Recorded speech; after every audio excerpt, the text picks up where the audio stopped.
സർവസംശയഛേദാരം സച്ചിദാനന്ദവിഗ്രഹം സദാ സുസ്മേരവദനം ബാലകൃഷ്ണം നമാമ്യഹം. സദാശിവസമാരംഭാം ശങ്കരാചാര്യമധ്യമാം അസ്മദാചാര്യപര്യന്താം വന്ദേ ഗുരുപരമ്പരാം. നാരായണം പദ്മഭുവം വസിഷ്ഠം ശക്തിം ച തത്പുത്രപരാശരം ച വ്യാസം ശുകം ഗൗഡപദം മഹാന്തം ഗോവിന്ദയോഗീന്ദ്രമഥാസ്യ ശിഷ്യം ശ്രീശങ്കരാചാര്യമഥാസ്യ പദ്മപാദം ച ഹസ്താമലകം ച ശിഷ്യം തം തോടകം വാർത്തികകാരമന്യാൻ അസ്മദ്ഗുരൂൻ സന്തതമാനതോസ്മി. ഇത് നമുക്ക് വായിക്കാനുള്ളത് എൻ്റെ പുസ്തകത്തിലെ 71-ാമത്തെ പദ്യവും നിങ്ങളുടെ പുസ്തകത്തിലെ 8-ാമത്തെ പദ്യം. അണ്ടമുതലായി അനന്തം പിറപ്പിൻ വിധം കൊണ്ട് നരരായി വിനൈകൾ കൂറൊത്ത് തൊണ്ടിൻ ശരിയാതി ചെയ്ത് തപശാർബി നിർപ്പോർക്ക് അരിദാന പക്വ നാലാം. അണ്ടം മുതലായി അനന്തം പിറപ്പിൻ വിധം കൊണ്ട്. അണ്ടം എന്ന് പറഞ്ഞാൽ മുട്ട. സംസ്കൃതത്തിലും ആ അർത്ഥം തന്നെയാണ്, മലയാളത്തിലും തമിഴിലും എല്ലാം ഒരേ അർത്ഥം തന്നെയാണ്. ബ്രഹ്മാണ്ടം, ബ്രഹ്മാവിൻ്റെ മുട്ട എന്ന് പറഞ്ഞാൽ ഒരു അണ്ടത്തിൽ നിന്നാണല്ലോ ഒരു പക്ഷി പുറത്തേക്ക് വരുന്നത്. പക്ഷി മാത്രമല്ല, സർപ്പത്തെ പോലെയുള്ള ചില ജീവികൾ, മുട്ടയിടുന്ന പാമ്പുണ്ട്. മിക്കവാറും പാമ്പുകൾ മുട്ടയാണ് ഇടുന്നത്. ഈ അണലി മാത്രമാണ് പ്രസവിക്കുന്ന പാമ്പ്. മറ്റു പാമ്പുകളെല്ലാം മുട്ടയാണ് ഇടുന്നത്. പല്ലി, മുതല, ഉരകങ്ങൾ പൊതുവെ മുട്ടയാണ് ഇടുന്നത്. അപ്പോൾ എപ്പോഴും മുട്ടയിൽ നിന്ന് പക്ഷിക്കുഞ്ഞ് മാത്രമേ പുറത്തു വരൂ എന്ന് നിർബന്ധമൊന്നുമില്ല. എന്തായാലും ഒരു ജീവി, പൂർണ്ണ വളർച്ചയെത്തിയ ജീവി ഈ മുട്ടയിൽ നിന്നാണ് പുറത്തു വരുന്നത്. ഇതുപോലെ അനന്തകോടി ജീവരാശികളും അവയുടെ വാസസ്ഥാനങ്ങളായ ലോകങ്ങളും ആദ്യം ഒരു മുട്ടയിലെന്ന പോലെ സൂക്ഷ്മ രൂപത്തിലായിരുന്നു. അതുകൊണ്ടാണ് ഈ പ്രപഞ്ചത്തിന് ബ്രഹ്മാണ്ടം എന്ന് പറയുന്നത്. ബ്രഹ്മാവ് ഈ അണ്ടത്തെയാണ് ആദ്യം സൃഷ്ടിച്ചത്, ഈ മുട്ടയാണ്. അതിൻ്റെ അകത്താണ്, അതിൽ നിന്നാണ് പലതും ഉണ്ടായത് എന്നാണ്. ഇനി ആധുനിക ശാസ്ത്രം തന്നെ പറയുന്നത് പ്രപഞ്ചം അനന്തമാണെന്ന് പറയുമ്പോഴും അതിനകത്ത് എന്തോ ഒരു പരിമിതത്വവും ഉണ്ട് എന്നാണ് പറയുന്നത്. മൊത്തത്തിൽ ഇതിൻ്റെ ഷേപ്പ് എടുത്തു കഴിഞ്ഞാൽ ഒരു മുട്ടയുടെ ആകൃതി എന്നാണ്. ഈ അനന്തമായത് എങ്ങനെയാ മുട്ടയുടെ ആകൃതിയിലാവുക? പരിമിതമായത് മാത്രമല്ലേ മുട്ടയുടെ ആകൃതിയിൽ കാണപ്പെടൂ. എന്തായാലും അങ്ങനെയൊക്കെ പറയുന്നുണ്ട്. ടൈം സൈക്ലിക് ആണ് ശരി. സ്പേസും സൈക്ലിക് ആണ് എന്നാണ് അവർ പറയുന്നത്. സൈക്ലിക് എന്ന് പറഞ്ഞാൽ ചാക്രികം, ആവർത്തിച്ചു വരുന്നത്. ഭൂമിയിൽ ഈ സ്പേസ് സൈക്ലിക് ആണ്. പടിഞ്ഞാറോട്ട് നോക്കി യാത്ര ചെയ്യുന്ന ഒരാൾ അവസാനിക്കുന്നത് കിഴക്ക് ദിക്കിലായിരിക്കും. കാരണം ഗോളമല്ലേ. മുട്ടയും ഒരു തരത്തിലുള്ള അല്പം നീണ്ട ഗോളമാണ് മുട്ട. ഓവൽ ഷേപ്പ് എന്ന് നമ്മൾ പറയാറില്ലേ. ദീർഘവൃത്തം, ശരിക്കും ദീർഘവൃത്തമല്ല, മുട്ടയുടെ ആകൃതി. അപ്പൊ ഇവിടെ പറയുന്നത് അണ്ടം മുതലായി അനന്തം പിറപ്പിൻ വിധം. അണ്ടം മുതലായി മുട്ടയിൽ നിന്നുണ്ടാവുന്നവ ഒരു തരത്തിലുള്ള ജീവവിഭാഗം. കുറേ ജീവികൾ മുട്ടയിൽ നിന്നാണ് ഉണ്ടാവുന്നത്. ഈ അണ്ടം മുതലായി മുട്ടയിൽ നിന്ന് മാത്രമാണോ ജീവികൾ ഉണ്ടാവുന്നത് എന്ന് ചോദിച്ചാൽ അല്ല. നമുക്ക് പ്രപഞ്ചത്തിലുള്ള ജീവരാശികളെ 7 വിഭാഗങ്ങളായിട്ട് തരംതിരിക്കാം. ആ 7 എന്തൊക്കെയാണെന്ന് ചോദിച്ചാൽ, ഊർവന ഇഴജീവികൾ എന്നർത്ഥം. ഉരകങ്ങൾ, ഇഴജീവികൾ, പല്ലി, പാമ്പ്, ഓന്ത്, അരണ, മുതല, ചീങ്കണ്ണി, ഇതൊക്കെ ഈ ഉരകവർഗത്തിൽപ്പെടും, റെപ്റ്റൈൽസ്. അങ്ങനെ ഇഴജീവികൾ ഒരു വർഗം, മനുഷ്യൻ മറ്റൊരു വർഗം, നീർ ഉയിരിനം ജലജീവികൾ അത് വേറൊരു വിഭാഗം, പറവകൾ അഥവാ പക്ഷികൾ അത് 4-ാമത്തെ വിഭാഗം, നാൽക്കാലി. തമിഴിൽ ഈ നാർക്കാലി എന്ന് പറഞ്ഞാൽ കസേരയ്ക്കും നാർക്കാലി എന്നാണ് പറയുന്നത്. 4 ജീവികൾക്കും നാർക്കാലി എന്നാണ് പറയുന്നത്. ചതുഷ്പാത് 4 കാലിൽ സഞ്ചരിക്കുന്നവ അത് 5-ാമത്തെ വിഭാഗം. ദേവന്മാർ 6-ാമത്തെ വിഭാഗം. താവരം എന്ന് പറഞ്ഞാൽ സ്ഥാവരം, ഒരിടത്ത് തന്നെ നിന്നുകൊണ്ട് വളരുന്നവ. വൃക്ഷങ്ങൾ, ചെടികൾ, ലതകൾ, വള്ളികൾ തുടങ്ങിയവയൊക്കെ സ്ഥാവരങ്ങളാണ്. അവയും ജീവനുള്ളവയാണ്. ഇങ്ങനെ 7 വിഭാഗത്തിൽപ്പെടുന്നു ജീവരാശികൾ. ഈ ശൈവസിദ്ധാന്തത്തിൻ്റെ ആണോ അല്ലെങ്കിൽ തമിഴിലുള്ള ഒരു കണക്കുണ്ട്. ഒരു ജീവൻ 84 ലക്ഷം ജന്മത്തോട് കൂടിയതാണ്. 84 ലക്ഷം പ്രാവശ്യം ജനിച്ച് മരിക്കണം. ഒരു ജന്മം എന്ന് പറഞ്ഞാൽ ഒരു പ്രാവശ്യം ജനിച്ച് ഒരു പ്രാവശ്യം മരിച്ചാൽ ഒരു ജന്മം കഴിഞ്ഞു. ഇങ്ങനെ 84 ലക്ഷം എന്നാണ്. ഒന്ന് ആലോചിച്ച് നോക്കൂ. ആ 84 ലക്ഷത്തിൽ ആ ജന്മങ്ങൾ ഈ 7 വിഭാഗങ്ങളിലായി പരന്നു കിടക്കുന്നു. അപ്പൊ ഓരോന്നും എത്ര പ്രാവശ്യം? ഇതിനൊക്കെ കണക്കുണ്ട്. ഇതിനെന്തെങ്കിലും ആധികാരികതയുണ്ടോ എന്ന് എന്നോട് ചോദിക്കരുത്. ഇങ്ങനെ ഒരു കണക്കുണ്ട്. അതിന്റെ പദ്യം ഇതാണ്: ഊർവന 11 9 മാനിടം നീർ പറവൈ നാർക്കാലി ഒരു പപ്പത്ത് ബന്ധമാം ദേവർകൾ 14 മേവിയ ശീർ താവരം ഒരു നാങ്കൈന്ത്. കണക്ക് നോക്കാം, 84 ലക്ഷം തികയുന്നുണ്ടോന്ന്. ഊർവന 11 ഇഴജീവിക. ഊരുക എന്ന് തമിഴിൽ പറഞ്ഞാൽ ഇഴഞ്ഞു പോവുക എന്നാണ്. ഇഴഞ്ഞു സഞ്ചരിക്കുന്നവ. ഉരസ്സുകൊണ്ട് ഗമിക്കുന്നവയാണ് ഉരകങ്ങൾ. അവയുടെ നെഞ്ചെപ്പോഴും തറയോട് പറ്റി നിൽക്കും. സർപ്പമൊക്കെ പത്തി വിടർത്തുമ്പോൾ അത് തറയിൽ നിന്ന് ഉയരും. അല്ലാത്ത സമയത്തില് തറയോടുകൂടെ നെഞ്ച് തറയിൽ ഇഴച്ച് സഞ്ചരിക്കുന്നവയാണ് ഈ ഉരകങ്ങൾ. അതിനെയാണ് തമിഴിലെ ഊർവന എന്ന് പറയുന്നത്. ഇഴജീവികൾ എന്നർത്ഥം. ഊർവന 11 ഈ ഇഴജീവികളായിട്ട് ഒരു ജീവൻ 11 ലക്ഷം തവണ ജനിക്കുന്നു. 11 ലക്ഷം. 84ന്റെ കണക്കാണ് പറയുന്നത്. 11 എന്ന് പറഞ്ഞാൽ വെറും 11 അല്ല, ലക്ഷം കൂടെ അതിന്റെ കൂടെ ചേർത്തോളണം. ഊർവന 11 9 മാനിടം. മാനിടൻ എന്ന് പറഞ്ഞാൽ മനുഷ്യൻ. മനുഷ്യജന്മം 9 ലക്ഷം. ഇഴജീവികൾ 11 ലക്ഷം, മനുഷ്യജന്മം 9 ലക്ഷം. ഇപ്പൊ ലക്ഷത്തിന്റെ ആ പൂജ്യങ്ങൾ ഇടണ്ട, 11 9, കാരണം എല്ലാ ലക്ഷത്തിന്റെ കണക്കിലാണ് പറയുന്നത്. നീർ പറവൈ നാർക്കാലി ഒരു പപ്പത്ത്. നീർ എന്ന് പറഞ്ഞാൽ ജലം, ജലജീവികൾ, പിന്നെ പക്ഷികൾ, നാൽക്കാലികൾ. ഇത് പപ്പത്ത് വീതം എന്ന് പറഞ്ഞാൽ 10 ലക്ഷം വീതം. അപ്പൊ ഒരു 30 ലക്ഷം മാറി കിട്ടിയേ. ഏതൊക്കെയാണ്? ജലജീവികൾ 10 ലക്ഷം, പക്ഷികൾ 10 ലക്ഷം, നാൽക്കാലികൾ 10 ലക്ഷം. ഇനി നാർക്കാലി ഒരു പപ്പത്ത്, ഇതെല്ലാം 10 വീതം. ബന്ധമാം ദേവർകൾ 14 ദേവജന്മവും എടുക്കുന്നതാണ്. 14 ലക്ഷം. 14 ലക്ഷം പ്രാവശ്യം ദേവന്മാരായിട്ട് ജനിക്കുന്ന ഒരു ജീവൻ. മേവിയ ശീർ താവരം ഒരു നാങ്കൈന്ത്. സ്ഥാവരം എന്ന് പറഞ്ഞാൽ വൃക്ഷലതാദികൾ, ചെടികൾ. വേര് മണ്ണിൽ ഉറച്ച് സഞ്ചരിക്കാൻ പറ്റാതെ ഒരു സ്ഥലത്ത് തന്നെ വെയിലും മഴയും മഞ്ഞും ഒക്കെ കൊണ്ട് അങ്ങനെ വളരുന്നവ. അതെന്താ? ഒരു നാങ്കൈന്ത്. നാങ്കൈന്ത് എന്ന് പറഞ്ഞാൽ 4 4 എന്ന് പറഞ്ഞാൽ 4 5 എന്നല്ല, 4 5 20. ഇപ്പൊ എത്രയായി? ഊർവന 11, അത് 11 ആയി. 11 9 മാനിടം, 11 9 20. നീർ പറവൈ നാർക്കാലി ഒരു പപ്പത്ത് 30. അപ്പൊ 20 30 50 ആയി. ദേവർകൾ 14 64. ഷീർ താവരം ഒരു നാങ്കൈന്ത്, അത് 20. 64 20 84. 84 എന്ന് പറഞ്ഞാൽ വെറും 84 അല്ല, 84 ലക്ഷം. ഇങ്ങനെ ഒരു പദ്യമുണ്ട്. അതാണ് ഇവിടെ അണ്ട മുതലായ അനന്തം. അവിടെ അണ്ടജം എന്നതുകൊണ്ട് ഉദ്ദേശിക്കുന്നത് മുട്ടയിൽ നിന്ന് ജനിക്കുന്നത്. നമ്മുടെ ഈ വിഭാഗത്തില് 2 ഈ അണ്ടജം എന്നുള്ളതിൽ പെടും. ഏതാണ്? പക്ഷികൾ എന്നുള്ളത്. പിന്നെ ഈ ഉരകങ്ങൾ, അതും മുട്ടയിലാണ് ജനിക്കുന്നത്. പൊതുവെ ഉരകങ്ങളൊക്കെ മുട്ടയിൽ നിന്നാണ് ജനിക്കാറുള്ളത്. അപ്പൊ അണ്ടം മുതലായവ എന്ന് പറഞ്ഞാൽ ഇപ്പൊ ഇത് 84 ലക്ഷത്തിന്റെ ഒരു തരംതിരിവ് പറഞ്ഞു. ഇനി ഈ പദ്യത്തില് അണ്ടം മുതലായ അനന്തം ജീവജാലങ്ങൾ ഇങ്ങനെ 7 വിഭാഗത്തിലാണെങ്കിലും വേറൊരു തരംതിരിവ് കൂടെ ഉണ്ട്, ഒരു ക്ലാസിഫിക്കേഷൻ കൂടെ ഉണ്ട്. അതെന്താണെന്ന് ചോദിച്ചാൽ അണ്ടജം, ജരായുജം, സ്വേദജം, ഉദ്ഭിജം. ഇങ്ങനെ ആ ജനനത്തിന്റെ അടിസ്ഥാനത്തിൽ, നേരത്തെ പറഞ്ഞതും ജന്മത്തിന്റെ അല്ലെങ്കിൽ ജനനത്തിന്റെ അടിസ്ഥാനത്തിൽ തന്നെയാണ് ഇവിടെയുള്ള തരംതിരിവ്. അണ്ടജം മുട്ടയിൽ നിന്ന് ജനിക്കുന്നവ. ജരായുജം, ജരായു എന്ന് പറഞ്ഞാൽ ഗർഭകോശം എന്നർത്ഥം. അതായത് വയറ്റിൽ അകത്ത് ഗർഭവാസം അനുഷ്ഠിച്ചതിന് ശേഷം പുറത്തു വരുന്നവ എന്ന് പറഞ്ഞാൽ സസ്തനികൾ എന്നർത്ഥം. മാമൽസ് എന്നാണ് നമ്മൾ ഇംഗ്ലീഷിൽ പറയുക. സ്തനങ്ങളോട് കൂടിയവ, കുഞ്ഞുങ്ങളെ പ്രസവിച്ച് പാലൂട്ടുന്നവ. മനുഷ്യൻ ഈ സസ്തനി വർഗത്തിലാണ് ഉൾപ്പെടുന്നത്.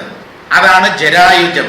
ഇനി സ്വേദജം, വിയർപ്പ്, അഴുക്ക് തുടങ്ങിയവയിൽ നിന്ന് ജനിക്കുന്നവ.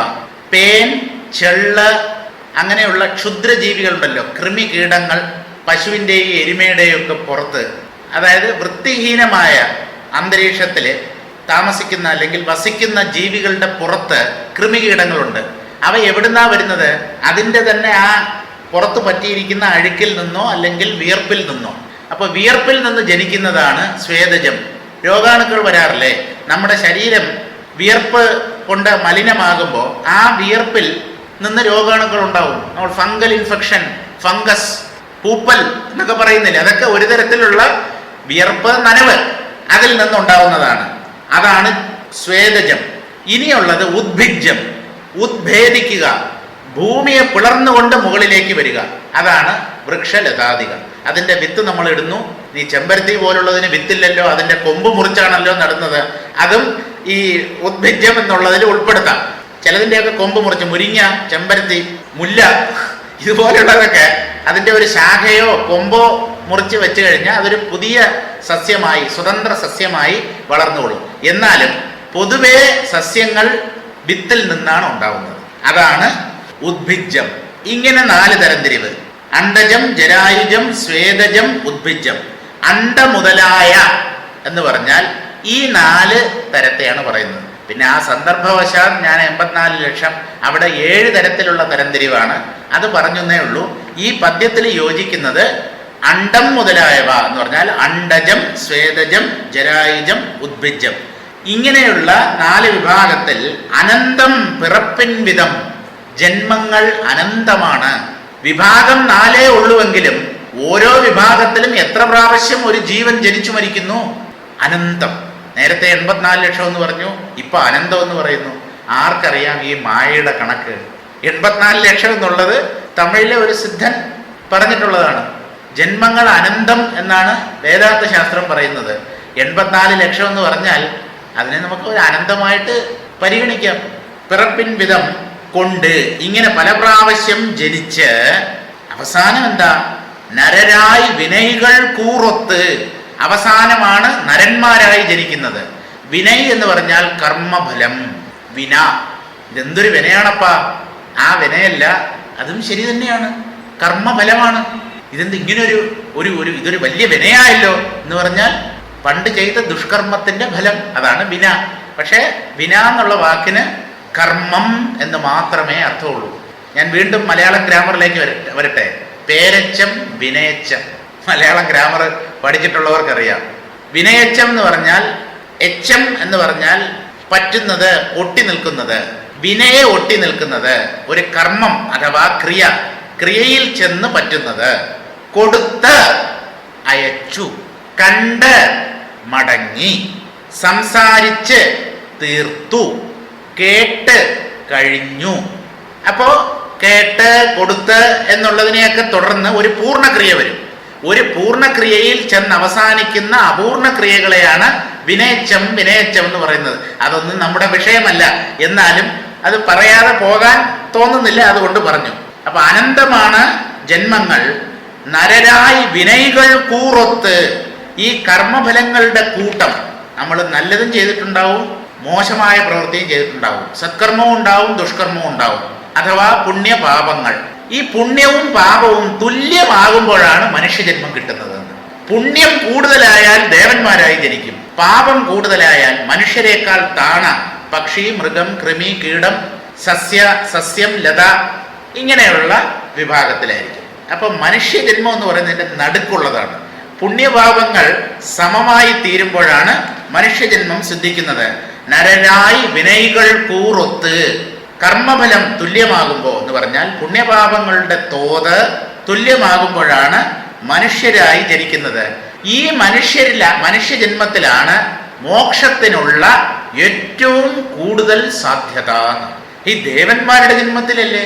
ദേവന്മാർ എന്ന് പറഞ്ഞാൽ എന്താ? നമ്മെക്കാളും ഉയർന്ന തലത്തിലാണല്ലോ, നമ്മെക്കാളും ബുദ്ധിയും ശക്തിയും കൂടുതലുള്ളവരാണ്. പക്ഷെ ഈ ദേവലോകത്തിൽ ഭൂലോകത്തെ വെല്ലുന്ന സുഖമാണുള്ളത്. അതുകൊണ്ട് ആ സുഖത്തിൽ മയങ്ങിപ്പോകാനുമുള്ള ചാൻസ് കൂടുതലുണ്ട്. അമേരിക്കയിൽ പോയി കഴിഞ്ഞാൽ വിരക്തി വരാനുള്ള സാധ്യത വളരെ കുറയുന്നതാണ്. കാരണം അനന്തമായ സുഖഭോഗങ്ങളാണ്. ഇവിടെ അത്രയുമില്ല. അതുകൊണ്ട് ഇവിടെ വിരക്തി നേടാനാണ് കൂടുതൽ എളുപ്പം. കൂറൊത്ത് അങ്ങനെ പുണ്യപാപങ്ങൾ തുല്യമായി തീരുമ്പോഴാണ് നരന്മാരായി ജനിക്കുന്നത്. ആ നരനായി ജനിച്ച് തൊണ്ടിൻ ശരിയാതി ചെയ്ത്, തൊണ്ട് എന്ന് പറഞ്ഞാൽ മലയാളത്തിലുള്ള തേങ്ങ പൊതിക്കുമ്പോഴുള്ള തൊണ്ടല്ല, തമിഴില് തൊണ്ട് എന്ന് പറഞ്ഞാൽ സേവനം, തൊണ്ടൻ എന്ന് പറഞ്ഞാൽ സേവകൻ, ഭക്തൻ എന്നാണ് അർത്ഥം. തൊണ്ടൻ, തൊണ്ടരുക്കും തൊണ്ടൻ, വേലക്കാരന്റെയും വേലക്കാരൻ, സേവകന്റെയും സേവകൻ എന്നാണ് പറയുന്നത്. ഇവിടെ തൊണ്ട് എന്ന് പറഞ്ഞാൽ സേവനം, ഈശ്വരനെ ലാക്കാക്കി ചെയ്യുന്ന സേവനം എന്നർത്ഥം. ഏതെങ്കിലും പ്രഭുവിനെയോ വലിയ സ്ഥാനമാനങ്ങളിലുള്ള ആളിനെയോ ഉദ്ദേശിച്ച് ചെയ്യുന്ന സേവനമല്ല, സർക്കാർ സേവനവുമല്ല, മറ്റൊരു തരത്തിലുള്ള സേവനവുമല്ല. ഈശ്വരനെ ലക്ഷ്യം വെച്ച് ചെയ്യുന്ന സേവനമാണ് തൊണ്ട്. തൊണ്ടിൻ ശരിയാതി ചെയ്ത്, എന്താണ്? ചര്യ, ക്രിയ, യോഗം, ജ്ഞാനം. അതിൽ അവസാനത്തത് പരമലക്ഷ്യമാണ്. അതിനു മുമ്പുള്ള ആ മൂന്നും ഈശ്വര സേവയായി ചെയ്ത്, ഈശ്വര പൂജയായി ചെയ്ത്, ഈശ്വരാർപ്പണമായി ചെയ്ത് എന്ത് ചെയ്യുന്നു? തപശ്ചാർബിൽ നിർപ്പോർക്ക്, തപച്ചാർബിൽ നിർപ്പോർക്ക്. തപച്ചാർബ്, തപം എന്ന് പറഞ്ഞാൽ തപം, തപസ് എന്നർത്ഥം. തപച്ചാർബ് എന്ന് പറഞ്ഞാൽ തപസ്സിന് ഒരു സാധനയായി കൊണ്ട് നടക്കുന്നവർ, ആത്മീയ സാധന ചെയ്യുന്നവർ, ആത്മസാക്ഷാത്കാരത്തിന് വേണ്ടി പ്രയത്നിക്കുന്നവർ, ആ സാധനാമാർഗത്തിൽ സഞ്ചരിക്കുന്നവർ, അതിൽ നിർപ്പോർക്ക് നിൽക്കുന്നവർക്ക്, അധ്യാത്മ സാധനകൾ ചെയ്തുകൊണ്ട് ആ മാർഗത്തിൽ, ഭക്തിമാർഗം എന്ന് പറയാം, പലതരത്തിലുണ്ടല്ലോ ഭക്തി, ദാസ്യഭക്തി, പ്രേമഭക്തി, സഖ്യഭക്തി, അങ്ങനെ പലതരം ഭക്തികളുമുണ്ട്, നവവിധ ഭക്തികളുണ്ട് എന്നാണ് ആ ഭക്തിശാസ്ത്രം തന്നെ, ഭാഗവതമൊക്കെ പറയുന്നത് അങ്ങനെയാണ്. ഭക്തിയുടെ ആചാര്യനായ നാരദ മഹർഷിയും ഈ 9 തരത്തിലുള്ള ഇതിനെയാണ് പറയുന്നത്. ശ്രവണം, കീർത്തനം, വിഷ്ണോഹോ സ്മരണം, പാദസേവനം, അർച്ചനം, വന്ദനം, ദാസ്യം, സഖ്യം, ആത്മനിവേദനം. ഇതാണ് ആ 9 തരത്തിലുള്ള ഭക്തികൾ. ഭഗവാന്റെ കഥകൾ കേൾക്കുക, ഭഗവാനെ കീർത്തിക്കുക, ശ്രവണം, കീർത്തനം, വിഷ്ണോഹോ, സ്മരണം, ഭഗവാനെ സ്മരിക്കുക, അതൊക്കെ ഭക്തിയുടെ നിർവചനത്തിൽ വരുന്നതാണ്.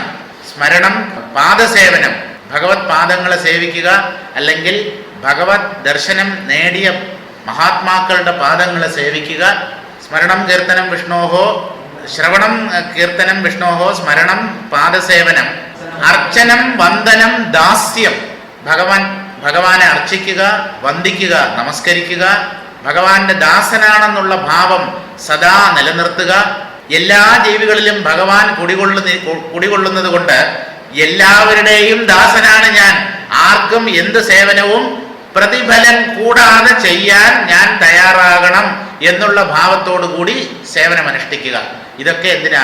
ചിത്തശുദ്ധി ഉണ്ടാവാൻ, ജ്ഞാനം കിട്ടാനല്ല, ശുദ്ധമായ ചിത്തത്തിൽ മാത്രമേ ജ്ഞാനം സ്ഫുരിക്കുകയുള്ളൂ. ശ്രവണം, കീർത്തനം, വിഷ്ണു, സ്മരണം, പാദസേവനം, അർച്ചനം, വന്ദനം, ദാസ്യം വരെ പറഞ്ഞല്ലോ. സഖ്യം, ഭഗവാനെ സഖാവായി വിചാരിക്കുക എന്ന് പറഞ്ഞാൽ തൻ്റെ ഒപ്പത്തിനൊപ്പമാണ് ഭഗവാൻ, ഭഗവാനും ഞാനും നല്ല കൂട്ടുകാരാണ്, ആത്മമിത്രങ്ങളാണ് എന്നുള്ള ഭാവന.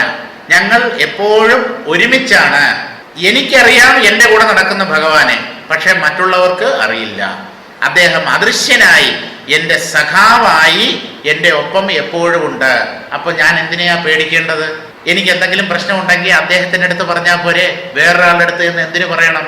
ഭാഗവതം പറയുന്നത് ഈ ഭഗവാൻ അവിജ്ഞാത സഖാവാണ് എന്നാണ്. അവിജ്ഞാത സഖാ, അറിയപ്പെടാത്ത കൂട്ടുകാരൻ. അതെന്താണ് അറിയപ്പെടാത്ത കൂട്ടുകാരൻ? ഭഗവാൻ എല്ലാവരുടെയും കൂട്ടുകാരനാണ്, നിരീശ്വരവാദികളുടെ പോലും കൂട്ടുകാരനാണ്. കൂടെ നടക്കുന്നു എന്ന് പറയുന്നതും തെറ്റാണ്. എല്ലാവരുടെയും ഹൃദയത്തിൽ കുടികൊള്ളുന്നു എന്ന് പറയുന്നതാവും കൂടുതൽ ശരി. പക്ഷേ അങ്ങനെ ഒരു സഖാവ് നമുക്കുണ്ടെന്ന് നാം അറിയുന്നില്ല. അതുകൊണ്ട് അറിയപ്പെടാത്ത കൂട്ടുകാരൻ എന്നാണ്, അവിജ്ഞാത സഖ എന്നാണ് ഭാഗവതം പറയുന്നത്. ആ സഖാവിനെ വിജ്ഞാത സഖാവാക്കി മാറ്റണം. അങ്ങനെ ഒരു ഭഗവത് തത്വം എൻ്റെ ഒപ്പമുണ്ട്, സർവത്ര നിറഞ്ഞു നിൽക്കുന്നുണ്ട്, എൻ്റെ ഹൃദയത്തിലും അത് പ്രകാശിക്കുന്നുണ്ട് എന്ന് പറയുമ്പോൾ നമ്മൾ അനാഥനാണ് എന്നുള്ള വിചാരം ഒരിക്കലും വരില്ല.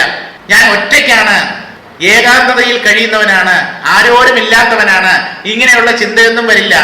ഭഗവാൻ എൻ്റെ ഒപ്പമുണ്ട്. അദ്ദേഹം എന്താ നിസ്സാരനാണോ? പ്രപഞ്ചത്തിന്റെ നാഥൻ, സർവശക്തൻ, സർവജ്ഞൻ, സർവവ്യാപി, അങ്ങനെയുള്ള ഭഗവാൻ എൻ്റെ ഒപ്പം ഉള്ളപ്പോ എനിക്ക് എന്ത് അരക്ഷിതാവസ്ഥയാണ് ഉണ്ടാവുക?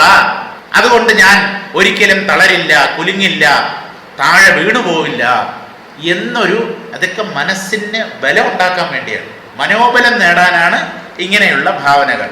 സഖ്യം എന്ന് പറയുന്നതാണ് ആത്മനിവേദനം, തന്നെ തന്നെ ഭഗവാന് സമർപ്പിക്കുക. അതാണ് ഏറ്റവും ശ്രേഷ്ഠമായ ഭക്തിയുടെ മാർഗം.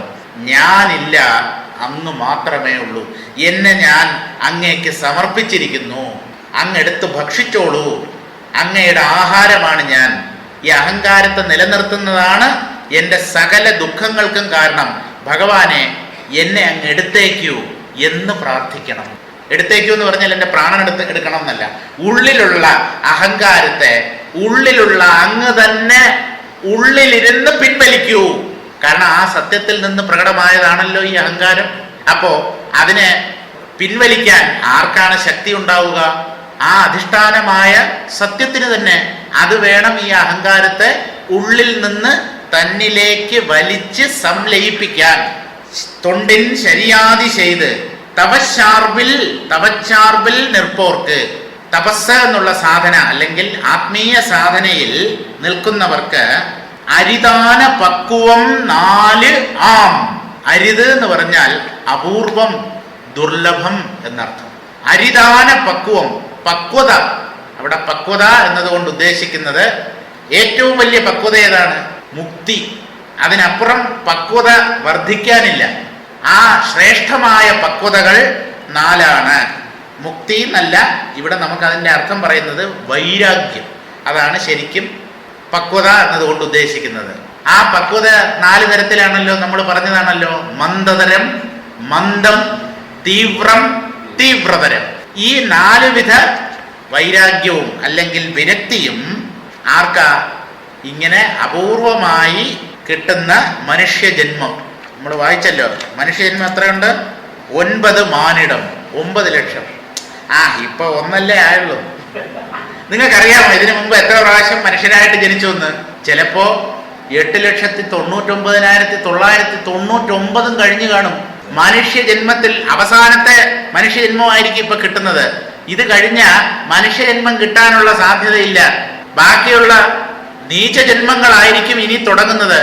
ഈ മായയിൽ എത്ര എണ്ണം കടന്നുപോയി, എത്ര ഇനി വരാനുണ്ട്, ആരാ ഇതിൻ്റെയൊക്കെ കണക്ക് വെക്കുന്നത്?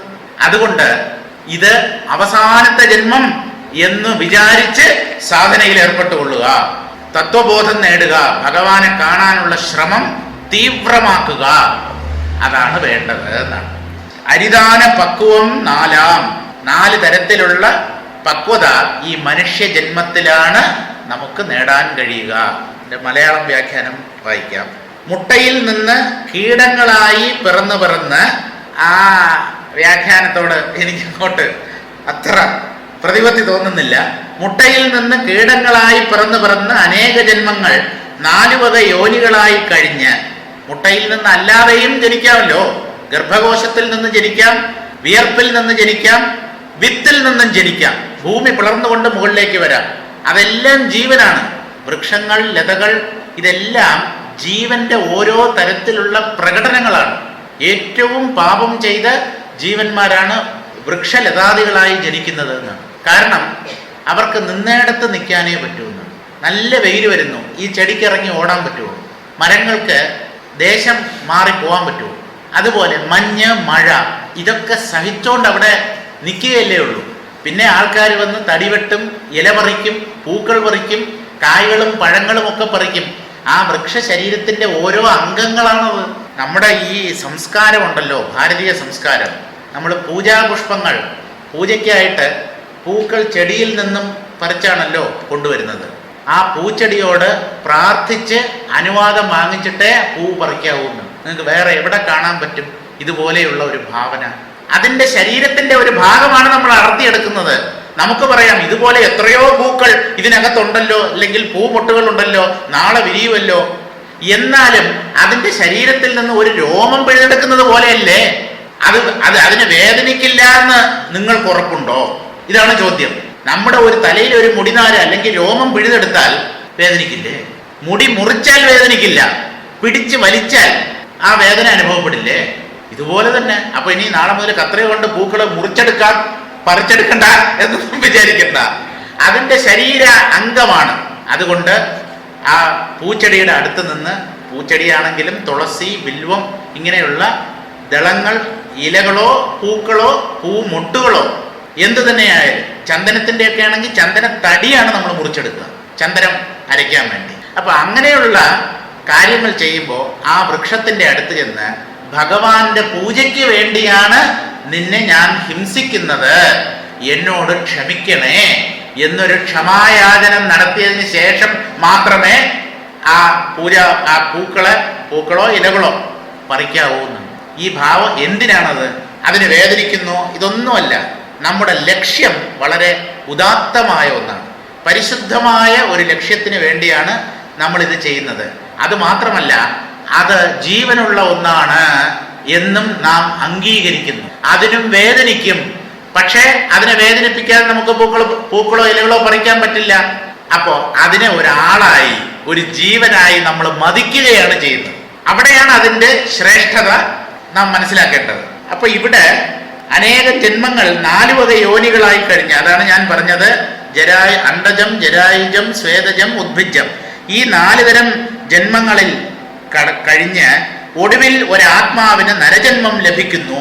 കർമാധീനമായി നരജന്മത്തിൽ തന്നെ പലതരം പിറവികൾക്ക് ശേഷമാണ് സുഹൃതഫലമായി ഒടുവിൽ ഈശ്വരോന്മുഖമായ ബുദ്ധി ഒരാത്മാവിനുണ്ടാകാറുള്ളത്. എത്ര ആൾക്കാരാണ് ഈ ഭൂമുഖത്ത്? എത്ര ആൾക്കാര് ജനിച്ചു മൺമറഞ്ഞു കഴിഞ്ഞു? എത്ര പേരിപ്പോൾ ജീവിച്ചിരിപ്പുണ്ട്?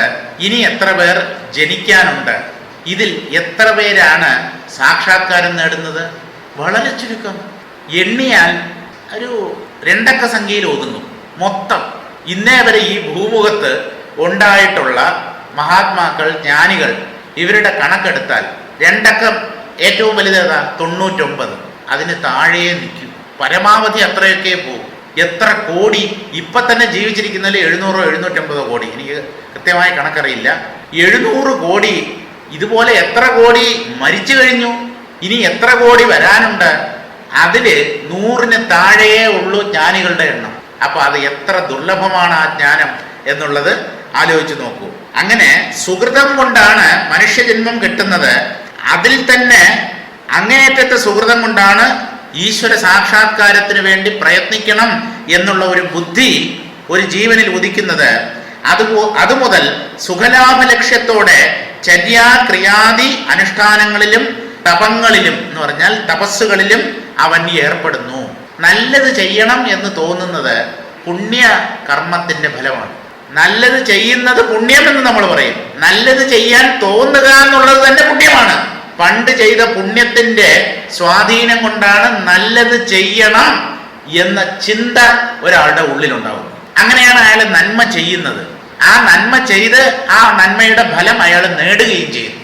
അത്തരം ആത്മാക്കളെ അവരുടെ സംസാര പക്വം അനുസരിച്ച് മന്ദതരം, മന്ദം, തീവ്രം, തീവ്രതരം എന്നീ 4 തരത്തിൽ കാണാവുന്നതുമാണ്. അങ്ങനെ 4 വിഭാഗത്തിലുണ്ട് സാധകന്മാർ, അല്ലെങ്കിൽ സാധകന്മാരുടെ ഉള്ളിലുള്ള വിരക്തി. അടുത്ത പദ്യത്തിലേക്ക് പ്രവേശിക്കാം. മേലൈ സുഖം വെറുത്ത് മേലൊട് കീഴറ്റ് വെറും ശാല പൊയ്യായി ഉടലാർ താനാർ തൻ മൂലമാർ என்று தெரிவிப்பாரை எய்துவோம் என்று இரண்டாய் ஒன்றுபட തേട്ടം ഉദിക്കും. മേലൈ സുഖം വെറുത്ത്, 2 അർത്ഥമുണ്ട് അതിന്. മേലൈ സുഖം എന്ന് പറഞ്ഞാൽ മുകളിലുള്ള സുഖം എന്ന് പറഞ്ഞാൽ ഉപരിതലത്തിലുള്ള ഉപരിപ്ലവമായ സുഖം. എന്താണ് ഉപരിപ്ലവമായ സുഖം? ലൗകിക സുഖങ്ങളൊക്കെ ഉപരിപ്ലവമായ, ഉപരിതലത്തിൽ മാത്രം സുഖം, അല്പം ഉള്ളിലേക്ക് പോയാൽ ദുഃഖം. സുഖാഭാസം എന്നാണ് പറയുന്നത്. സുഖം പോലെ തോന്നിക്കും, മുകളിൽ മാത്രം. അതായത് ഈ കഴിക്കുന്ന മരുന്നിന്റെ പുറത്ത് പഞ്ചസാര കൊണ്ടൊരു കോട്ടിംഗ് ഉണ്ടാകും, ഷുഗർ കോട്ടഡ് ടാബ്ലറ്റ്. പുറത്ത് സുഖമാണെന്ന് തോന്നും.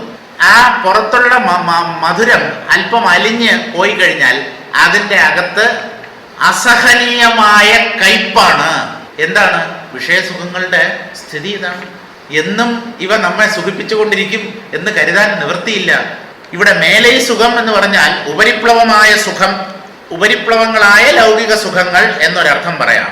മേലൈ സുഖം എന്ന് പറഞ്ഞാൽ ഉപരിലോകത്തിലുള്ള സുഖങ്ങൾ, സ്വർഗലോകത്തിലുള്ള സുഖങ്ങൾ, അതുപോലും വേണ്ട എന്നങ്ങ് തീരുമാനിക്കും. ഇഹ അമുത്ര അർത്ഥ ഫലഭോഗ വിരാഗ. നമ്മൾ വായിച്ചതാണല്ലോ വിവേക ചൂടാമണിയില്.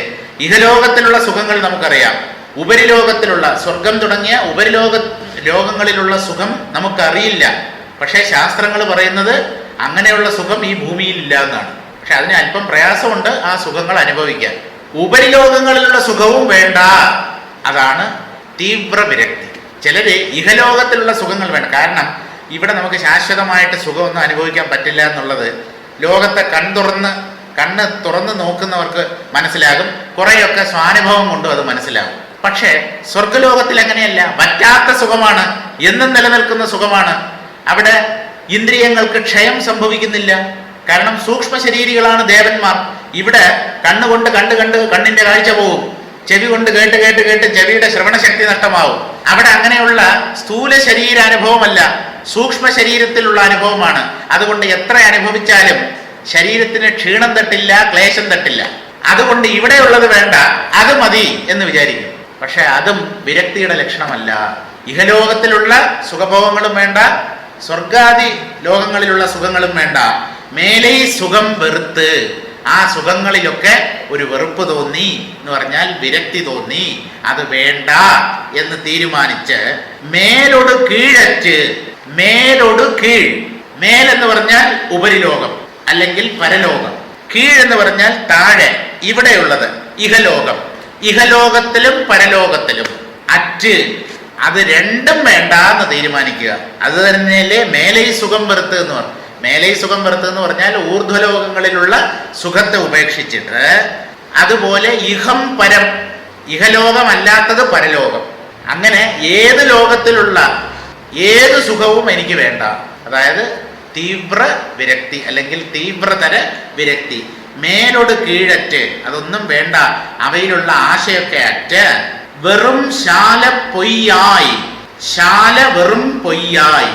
ഇതിന് രണ്ടർത്ഥം പറയാം.